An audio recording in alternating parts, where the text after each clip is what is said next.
vain de péché, de justice, de vérité et de jugement. Alléluia. Gloire à ton Seigneur. Je continue ce message, la deuxième partie. La vraie circoncision. Appel à la vraie conversion. Et le titre, j'ai donné comme titre, Appel à la crainte et à aimer l'Éternel, à aimer Jésus, à obéir à sa volonté. Jésus a dit, si vous m'aimez, vous allez garder ma parole. Vous allez garder tout ce que je vous ai enseigné, tout ce que j'ai dit. Amen. Amen. Alléluia. Je disais dans la première partie de ce message que l'apôtre Paul a donné des avertissements dans ses épîtres pour essayer de ramener des chrétiens dans le bon sens, puisqu'ils s'éloignaient du pur évangile. Vous savez, je bénis le Seigneur pour ces avertissements qu'il donne.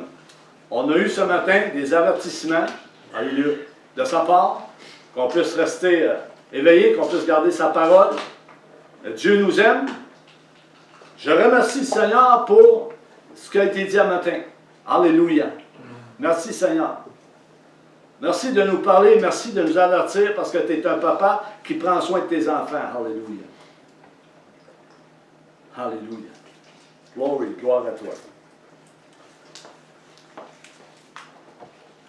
Plusieurs abandonnent cet évangile. C'est écrit dans Galates 1, verset 6. On va lire ensemble pour voir exactement ce que Paul dit dans Galates.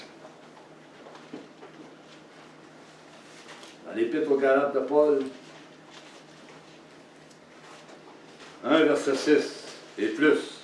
Je vais le lire.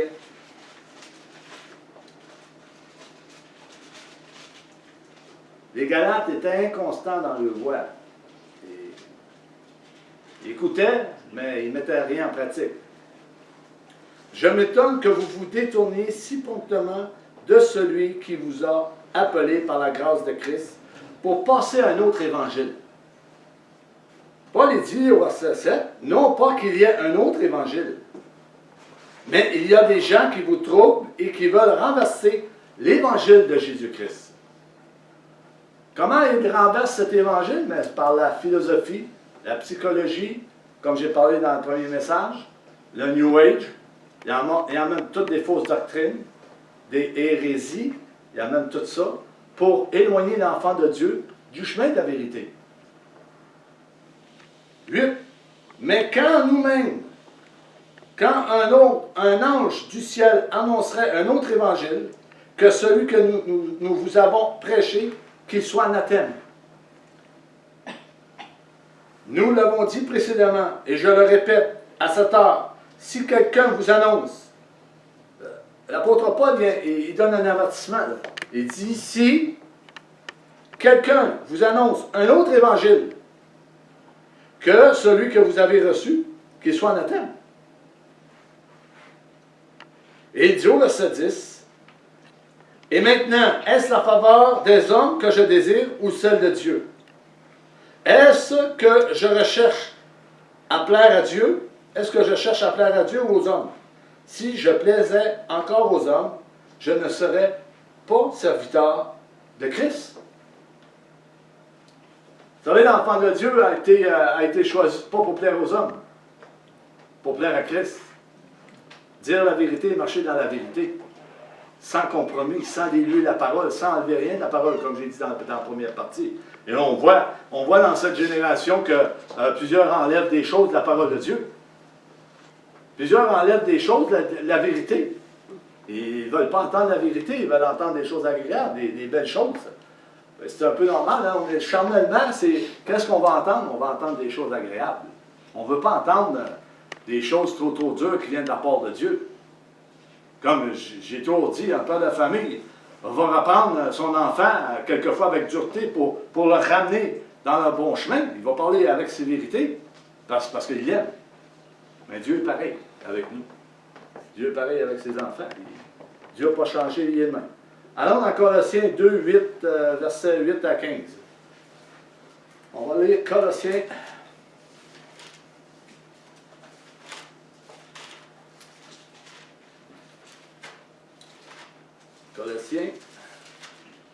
chapitre 2, 8 à 15. Paul donne un avertissement aux Colossiens. Comme il a donné un avertissement aux Galates. Dieu, dans toutes ses épîtres, donne des avertissements aux frères, aux sœurs, aux chrétiens. Il les avertit. Pour pas qu'ils s'écartent dans toutes sortes de doctrines et de paroles. Il dit, prenez garde que personne ne fasse de vous sa proie par la philosophie et par une vaine tromperie, s'appuyant sur la tradition des hommes, sur les rudiments du monde et non sur Christ. Car en lui habite corporellement toute la plénitude de la divinité.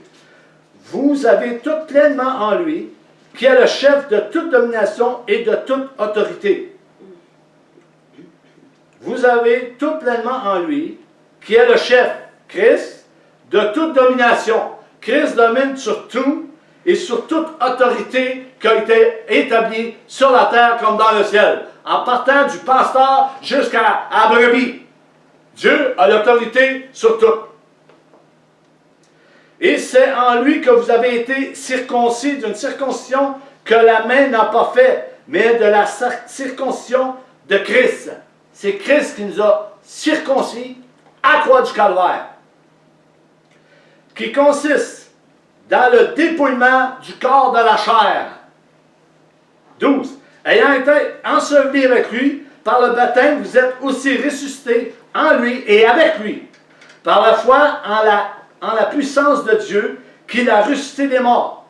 Vous qui étiez morts par vos offenses, nous étions morts, on était morts avant que Jésus-Christ vienne nous saisir. On était morts.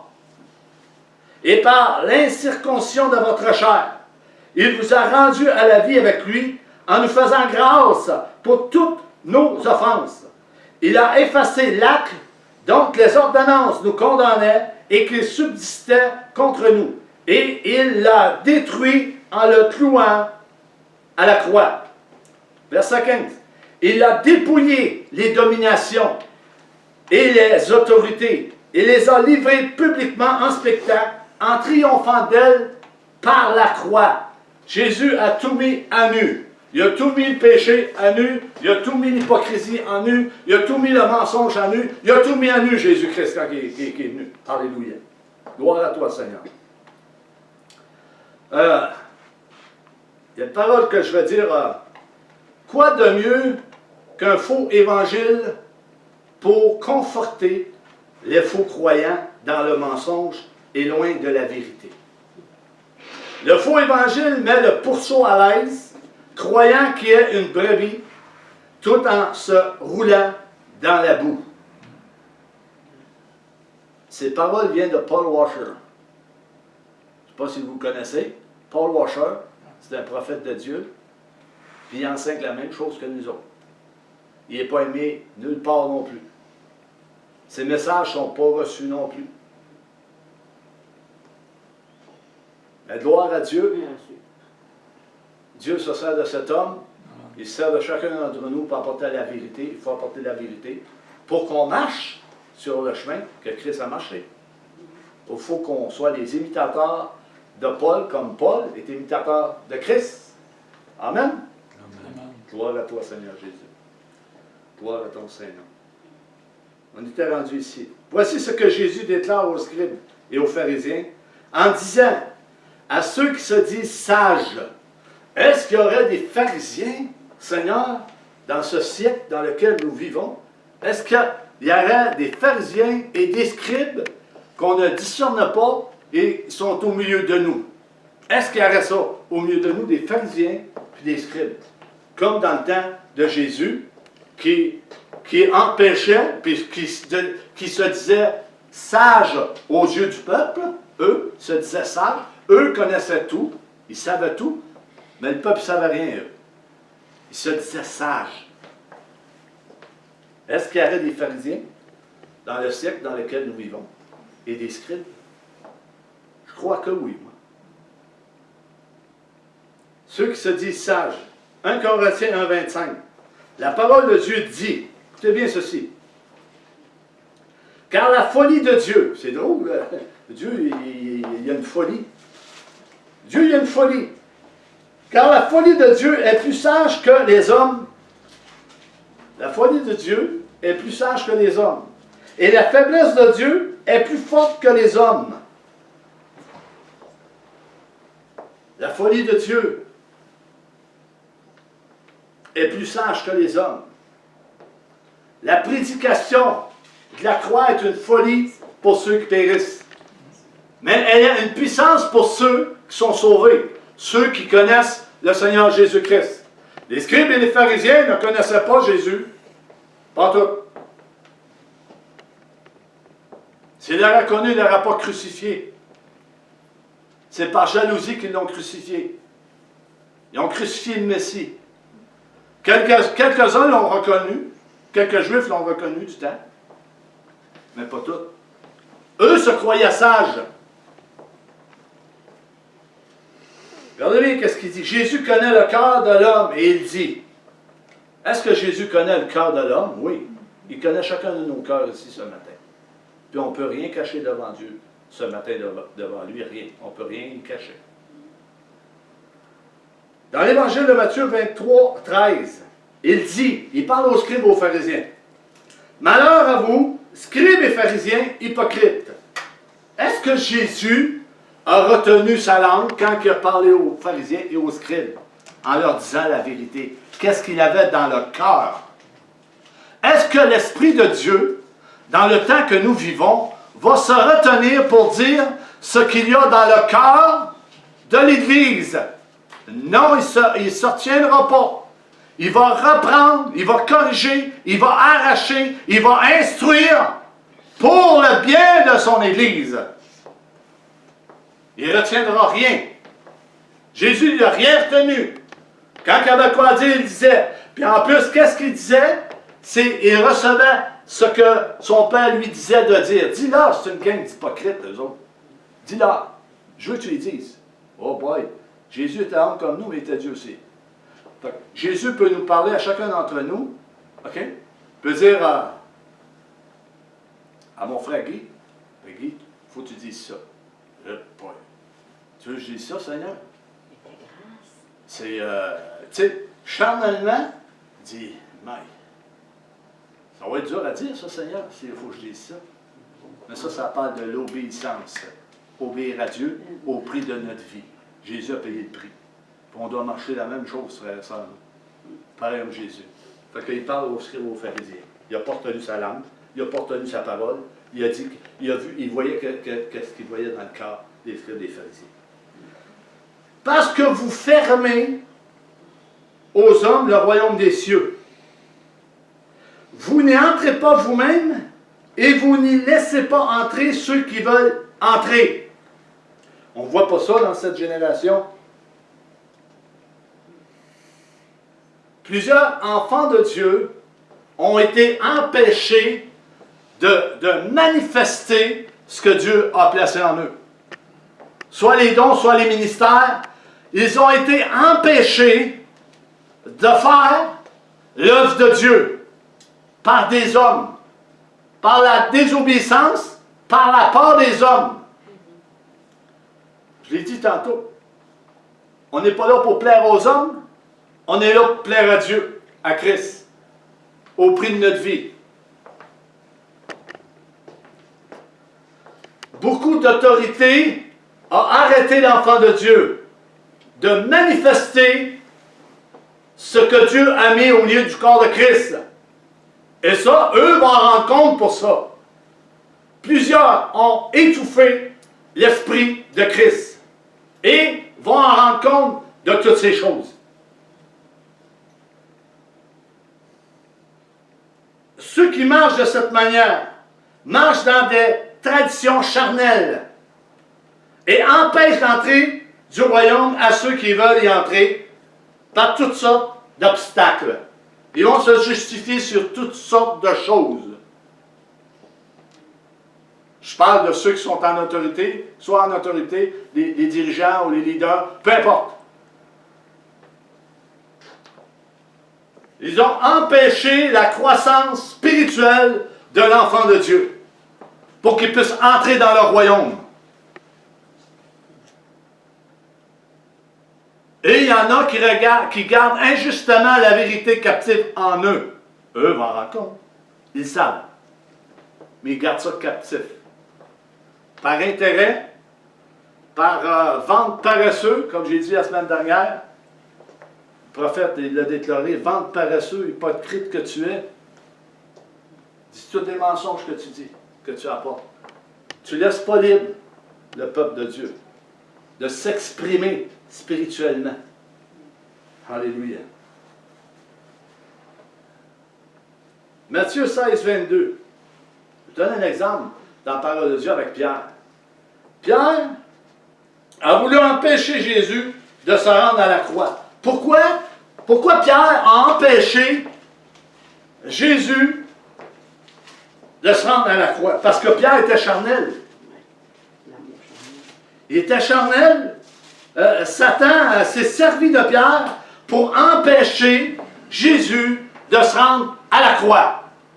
Et je vous le dis en vérité, frères et sœurs, aujourd'hui, dans le temps que nous vivons, dans cette génération, il y a des hommes charnels qui sont sous le contrôle de Satan, qui empêchent l'enfant de Dieu d'entrer dans ce royaume, d'entrer dans son domaine spirituel, soit son ministère ou quelque don que ce soit, pour les pratiquer, pour l'avancement du corps de Christ. Cela existe dans cette génération et plusieurs doivent aller à la repentance. L'Esprit de Dieu appelle l'Église, nous ici, l'Église, le grand général, à aller à la repentance. Mais ils ne veulent pas aller à la repentance. Je vais vous expliquer pourquoi. Parce qu'ils ont un cœur orgueilleux. Ils ont commencé à se dépouiller il y a beaucoup d'années. Et là, ils ont rentré dans l'orgueil avec le bien matériel et non spirituel. C'est pas parce qu'une église est remplie à craquer qu'elle est spirituelle. Dieu appelle son église à marcher dans le spirituel, à construire dans le spirituel, à enseigner dans le spirituel, à profiter de ce que Dieu nous a donné pour le bien de chacun d'entre nous, pour qu'un corps bien formé soit établi et que le monde voit qui est l'Église vraiment. Alléluia. Alléluia. Gloire à toi, Seigneur Jésus. Dieu veut que tout enfant de Dieu regarde et examine tout ce qui est dit dans sa parole. Tout le monde connaît ce passage de Josué 1:8, ça a été prêché, ça a été dit, ça a été écrit, ça a été copié, ça a été dit au peuple de Dieu. Hein? Que ce livre de la loi ne s'éloigne point de ta bouche, médite-le jour et nuit pour agir fidèlement. Et tu auras du succès dans tes entreprises. Il ne parle pas d'entreprise charnelle, là. Il parle d'entreprise spirituelle pour le corps de Christ. Il parle de travail spirituel pour le corps de Christ.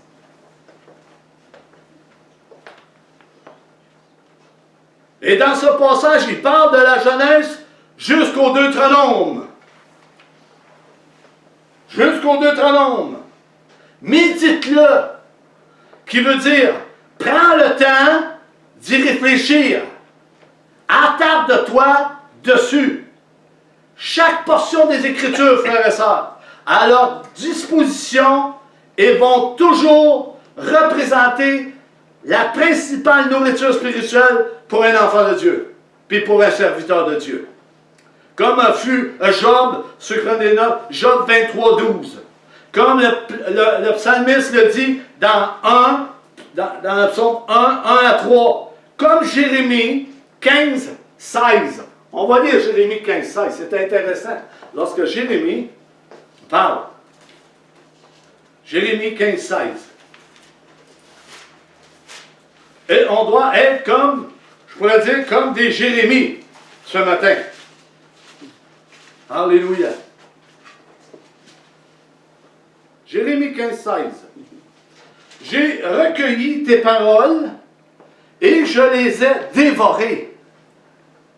Tes paroles ont fait la joie et l'allégresse de mon cœur. Quand ton nom est invoqué sur moi, l'Éternel Dieu des armées, je ne me suis point assis dans l'assemblée des moqueurs afin de m'y réjouir. Mais à cause de ta puissance, je me suis assis solitaire, car tu me remplissais de fureur. Jérémie a mangé les paroles qu'il a reçues de l'Éternel. Avec joie, avec allégresse, peu importe que les paroles que Jérémie a reçues. Dures, douces, tempérées, Jérémie a tout envalé. Il connaissait son Dieu. Et l'Église doit être comme ça. Jésus était la même affaire. Jésus a donné la nourriture. La bonne nourriture. Jésus a donné ce que son Père lui disait de dire. Et Jésus a fait la volonté de son Père. On doit faire la volonté de Dieu. Et non la volonté des hommes. Que ce soit un pasteur, que ce soit un dirigeant, s'il est dans l'erreur, on ne doit pas marcher dans l'erreur du pasteur. Non. La parole de Dieu est parvenue à chacun d'entre nous. Paul dit, est-ce que la parole de Dieu est parvenue juste à vous? Jésus a dit, la parole de Dieu est parvenue juste à vous, scribes et pharisiens, on ne peut pas parler. Non, la parole de Dieu est parvenue à tous et chacun pour instruire, pour corriger, pour redresser. Alléluia. À tous et chacun. Paul dira dans l'épître aux 1er Corinthiens 3, 20-23. Et encore, le Seigneur connaît les pensées des sages. Vous savez, il y en a qui disent faut agir avec sagesse.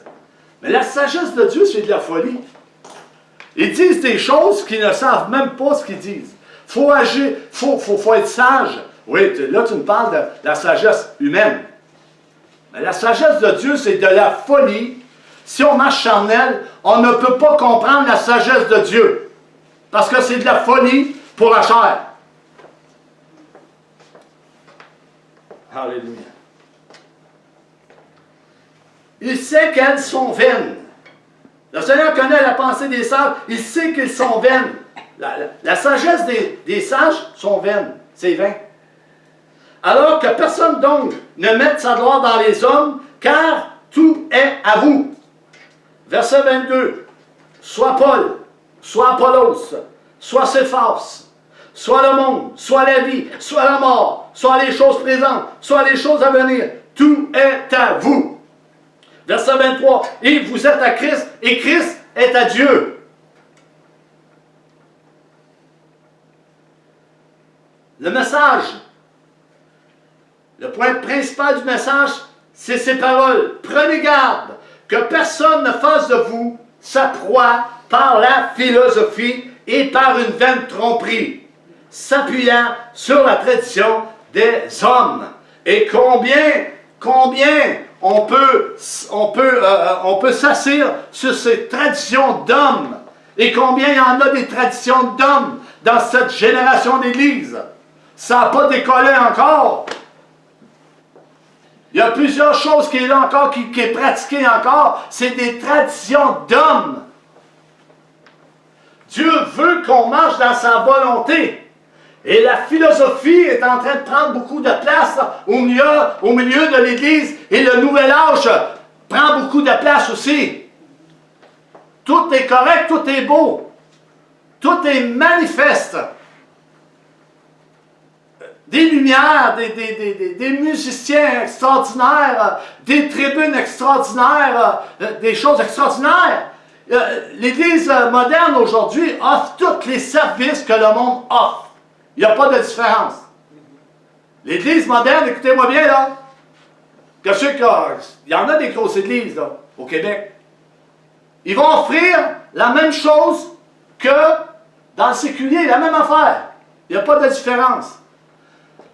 Imaginez-vous pas, frères et sœurs, que même si la maison se remplirait ici on irait ailleurs, puis là ça grossirait, puis ça grossirait, puis ça grossirait, puis on marcherait dans le compromis, on offrirait toutes les choses que le monde offre, le spirituel ne serait pas là. Dieu demande à chaque enfant de Dieu de pratiquer ce qu'il a reçu de Dieu. Ne vous attachez pas aux fables, à toutes sortes de mensonges. Méditez la parole de Dieu. Réfléchissons un peu à ce que nous entendons. Et ayons le courage aussi que lorsqu'on entend, de se lever et aller dire à la personne que ce que tu dis n'est pas biblique. Tu parles charnellement. Ce n'est pas biblique ce que tu dis. Tu empêches l'enfant de Dieu de croître et de rentrer dans le royaume de Dieu, de s'approcher du royaume de Dieu, de toucher à Jésus, de marcher selon l'Esprit de Christ. Tu empêches cela. Écoute, et après tu jugeras.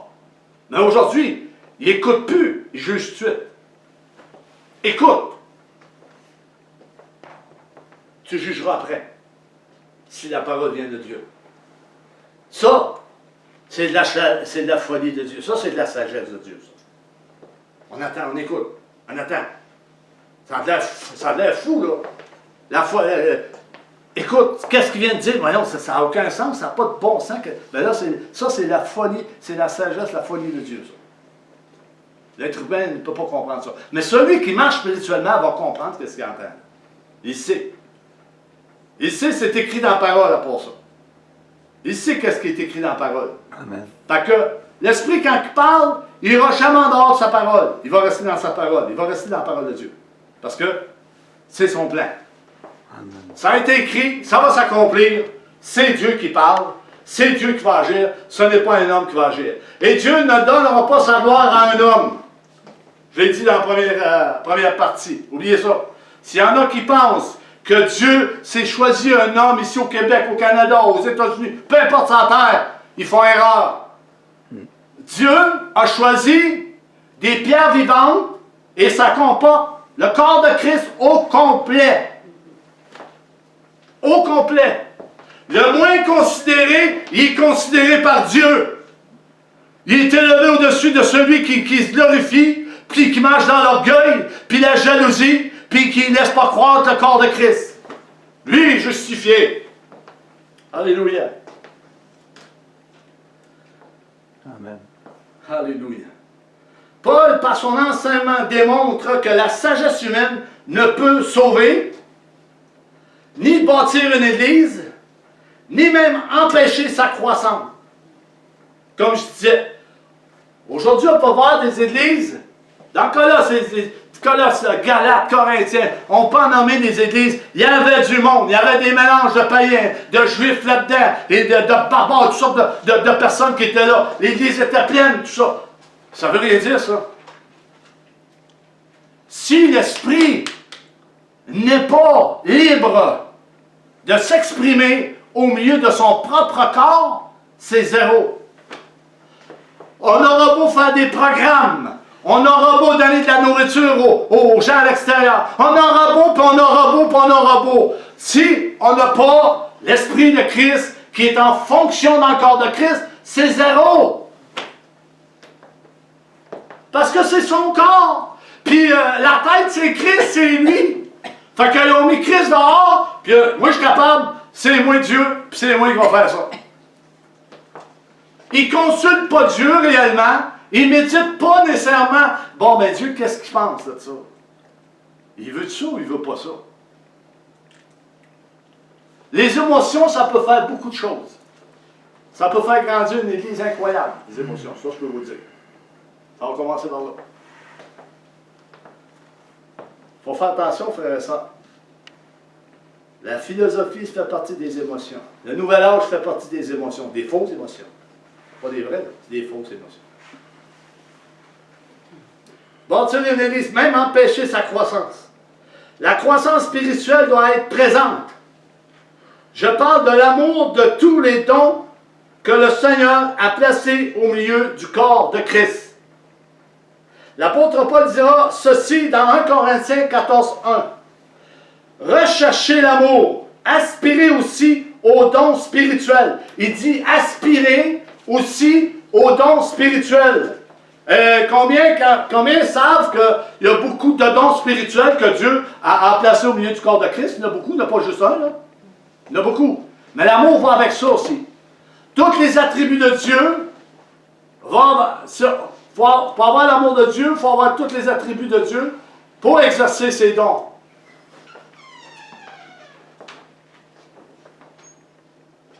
Les dons spirituels, mais surtout à celui de la prophétie. Recherchez l'amour, aspirez aussi aux dons spirituels, mais surtout à celui de la prophétie. Qu'est-ce qu'a fait la prophétie? Elle édifie, elle console, elle exhorte, elle bâtit, elle arrache, elle prévient, elle fait toutes ces choses-là. Alléluia. Ce don spirituel sert à l'édification de l'Église entière. Une habitation qui est bâtie sur le roc Christ, pas sur les hommes, sur Christ. Vérifions la parole de Christ, qu'est-ce qu'il dit? Lorsqu'on entend quelque chose, lorsqu'on voit quelque chose, alléluia. Synonyme de l'édification. Non, avant, je vais aller là. Venez avec moi au chapitre 12, 1 Corinthiens, verset 7. Or, Paul dit, or, à chacun, la manifestation de l'Esprit est donnée pour l'utilité commune. Or, la manifestation est donnée pour l'édification du corps de Christ. Pour que ça soit manifesté. Qu'est-ce qui est manifesté aujourd'hui? Moi, je peux vous dire, je suis allé dans une église, je ne nommerai pas l'église, là. Mais les gens ne peuvent pas rien faire, ils ne peuvent même pas exercer le don. Pour exercer le don, il faut qu'ils aillent voir le pasteur. Mais le pasteur, s'il n'a pas son don, qu'est-ce qu'il va faire? Il va leur virer de base, sinon ça ne vient pas de Dieu, ça. Mais il n'a pas, lui. C'est incroyable.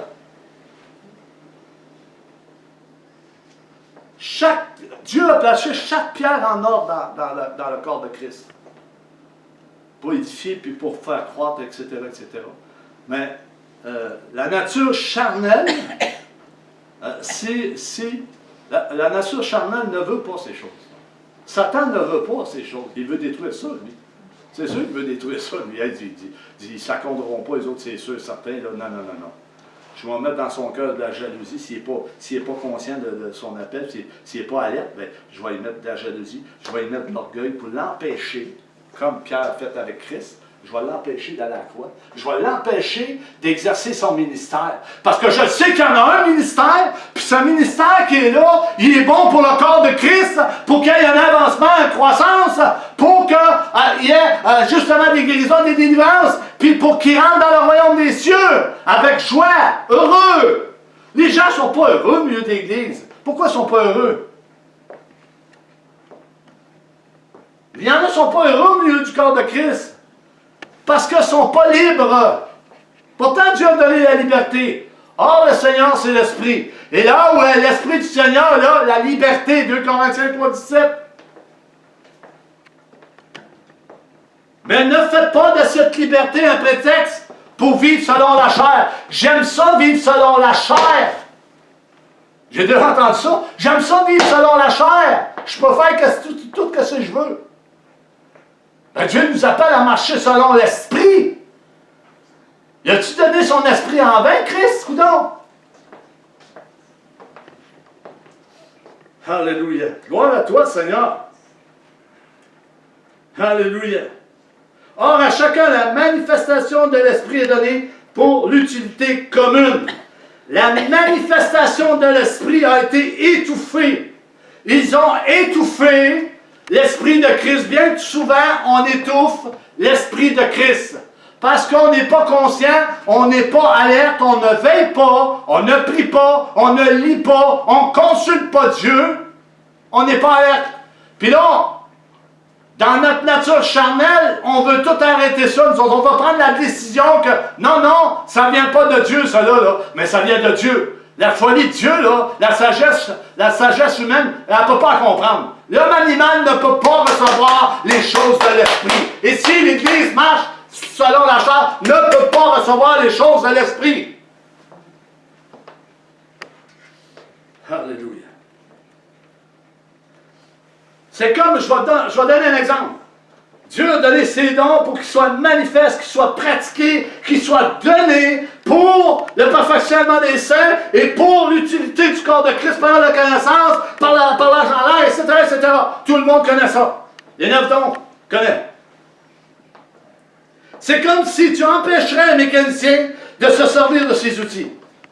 Le mécanicien veut réparer l'auto, mais tu vas l'empêcher de se servir de ses outils. Pour réparer l'auto, pour que ça fonctionne bien. Non, non, touche pas à ça. Je ne veux pas que tu touches à ça. Touche pas à ça. Le char ne marchera pas. L'auto ne marchera pas. Ben, c'est comme ça, frères et sœurs. J'ai assez d'expérience pour le dire, je me glorifie en Jésus-Christ pour dire ces choses-là. Je sais qu'est-ce que j'ai reçu, et plusieurs ont empêché cette œuvre en moi de le faire. Et encore aujourd'hui, il empêche cette œuvre que Dieu a mis, pas juste en moi, à chacun d'entre nous, pour qu'on le fasse. Et à plusieurs. Pour qu'il soit pratiqué, pour qu'il soit en harmonie dans l'amour. Il appelle ça l'amour. Si tu empêches le Saint-Esprit d'agir au milieu du corps de Christ, ce n'est pas l'amour de Christ. C'est ta propre amour à toi. C'est toi qui veux décider. C'est pas Dieu. C'est toi. C'est toi qui as décidé. Alléluia. Empêche le mécanicien de prendre ses outils pour réparer l'auto.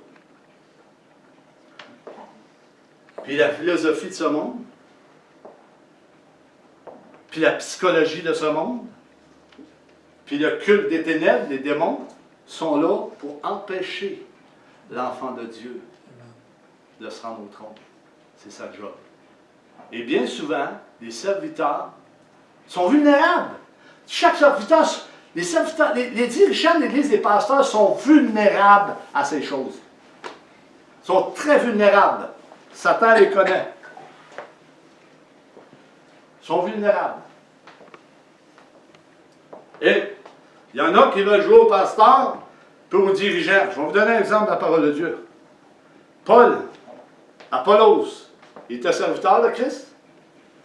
Il n'y a pas 2 personnes qui étaient allées voir et voulaient délivrer quelqu'un. Qu'est-ce qui est arrivé? Et les démons, ils ont sauté dessus. Il dit, je connais Paul, puis je connais Apollos. Les autres, je ne connais pas. Je ne connais pas du tout. Ils ont tombé. Ils sont partis tout nus.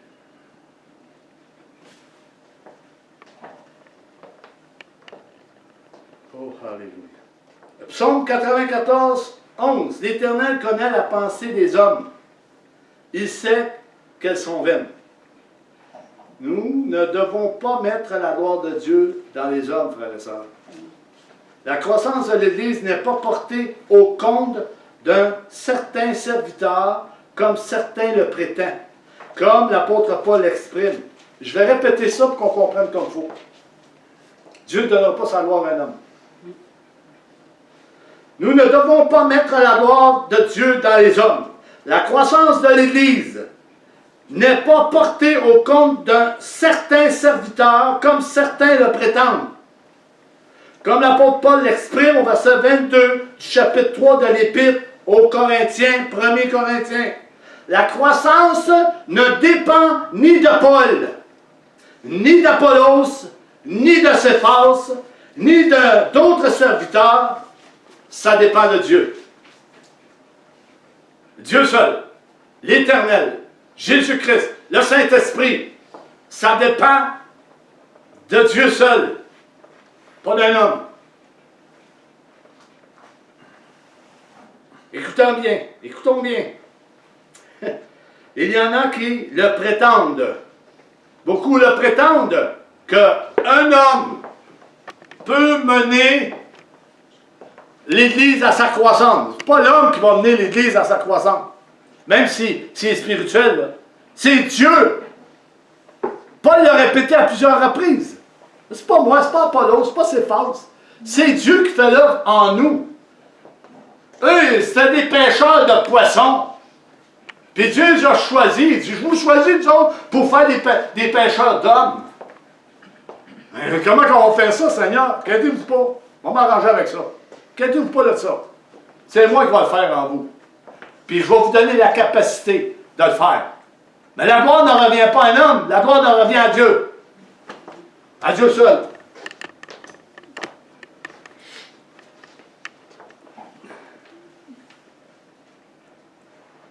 Cela ne dépend que du Seigneur Jésus-Christ, de Dieu et du Saint-Esprit. Alléluia. Alléluia. Glory. Prétendre que nous avons une part de gloire, quelqu'un qui prétend avoir une part de gloire dans cette affaire, dans l'Église, dans le corps de Christ,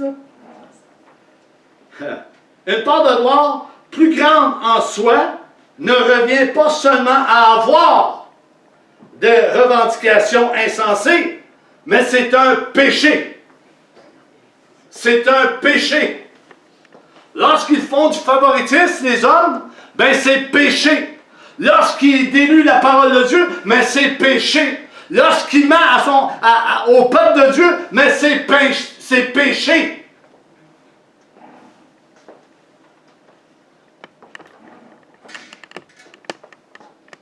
Alléluia.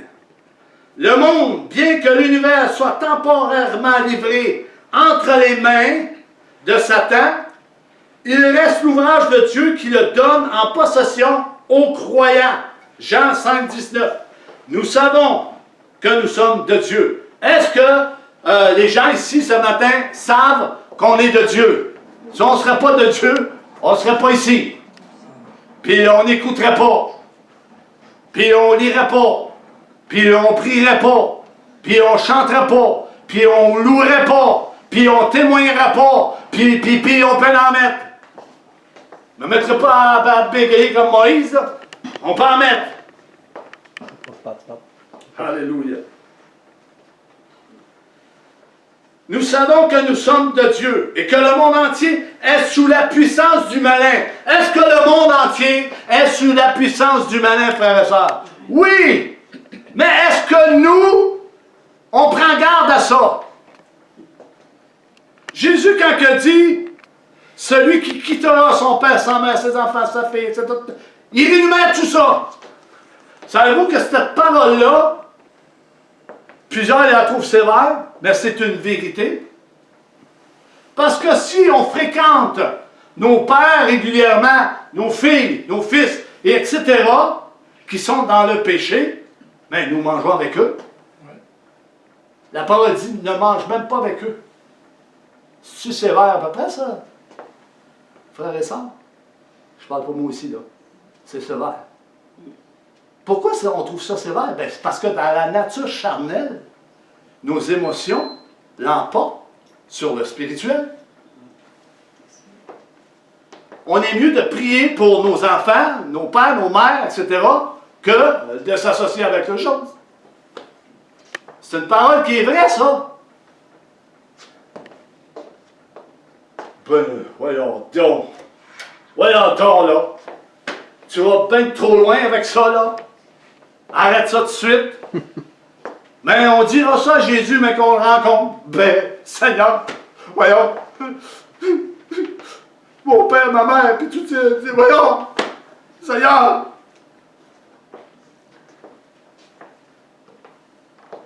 Faut les aimer. Faut prier pour eux. Mais la parole de Dieu dit, ne va pas t'asseoir avec un frère, OK, ou une sœur qui ne marche pas selon ce qui est écrit. Il est dans les ténèbres, je viens de le dire. Le corps de Christ est environné de ténèbres. Même si on les voit souriants, heureux, des fois ils sont plus heureux que les chrétiens. Des fois ils sont tous heureux, puis hey, ça fait ça. S'ils sont heureux, c'est effrayant. Dans le temps de Noé, ça fait être heureux. Tu perds, eux autres aussi. Là. Oui, t'es heureux. Fais-t'être.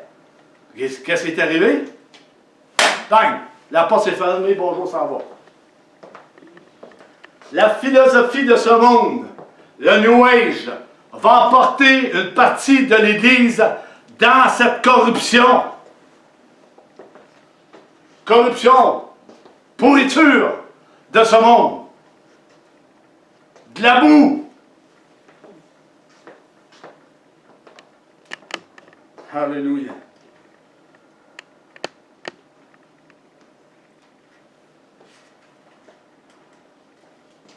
Écoutez bien, frères et sœurs.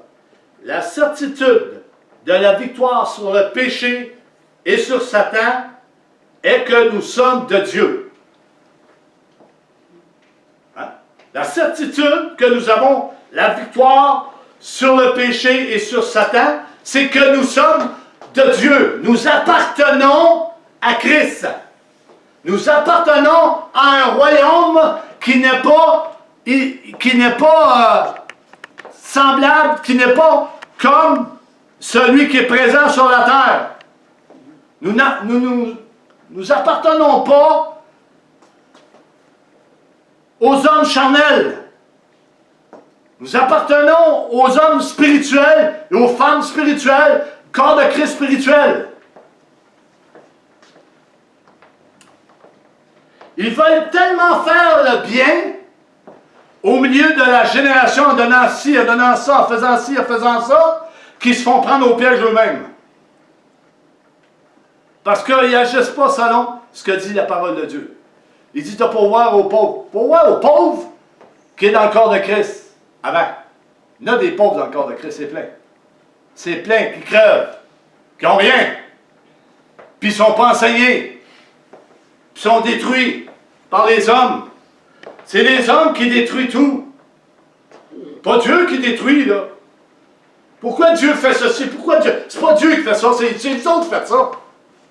Vous détruisez au lieu de bâtir. Les pharisiens faisaient ça.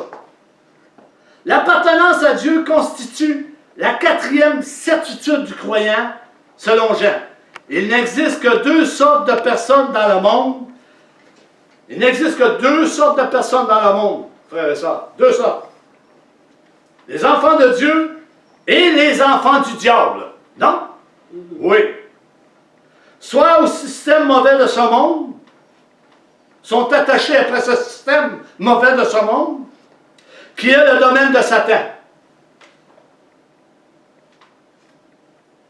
Puisque le monde tout entier appartient au diable. Qu'est-ce que le diable a dit à Jésus?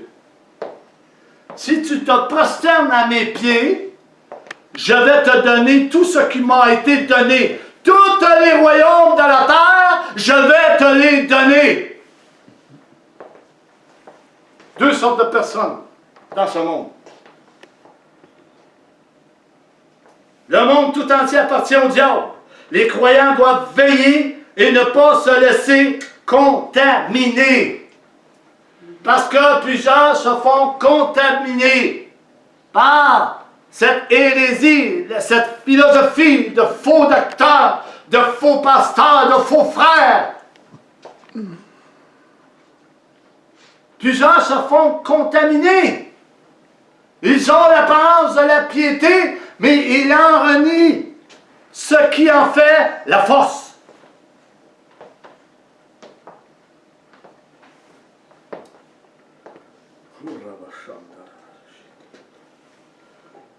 Premièrement, la certitude est que Jésus nous a donné l'intelligence dans son esprit.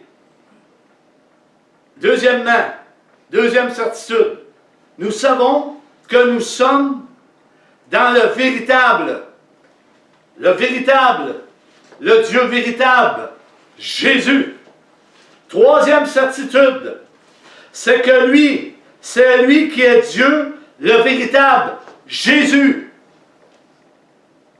Quatrième certitude, et qu'il est la vie éternelle, et c'est le seul qui peut nous donner la vie éternelle. Alléluia. C'est merveilleux. Amen. Gloire à Dieu.